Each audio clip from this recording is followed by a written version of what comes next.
Lawrence நடிப்பில் வெளிவந்துள்ள படம் சிவலிங்கா. இந்த படத்திற்கு விமர்சகர்களும் ரசிகர்களும் ஓரளவிற்கு நல்ல வரவேற்பு கொடுத்துருக்காங்க. தற்பொழுது இந்த படத்தோட முதல் நாள் வசூல் விவரம் வெளிவந்திருக்கு.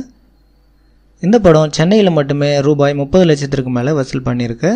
தமிழகம் முழுவதும் ரூபாய் 3.2 கோடிக்கு மேலே வசூல் பண்ணியிருக்கு. லாரன்ஸோட முந்தைய படமான மொட்டை சிவா கெட்ட சிவா படத்தோட இந்த படத்திற்கு வசூல் குறைஞ்சுள்ளது என்பது குறிப்பிடத்தக்கது. மேலும் இந்த படத்தோட வெளிவந்துள்ள ஆர்யாவோட கடமன், தனுஷோட பாண்டி படங்களுக்கும் இதை விட நல்ல விமர்சனங்கள் கிடைச்சி வர்றதால வரும் நாட்களில் இந்த படத்திற்கு மேலும் வசூல் குறைய வாய்ப்புள்ளதாக சொல்லப்படுது. இந்த வீடியோ உங்களுக்கு பிடிச்சிருந்தா இந்த சேனலை சப்ஸ்கிரைப் பண்ணுங்கள். நன்றி.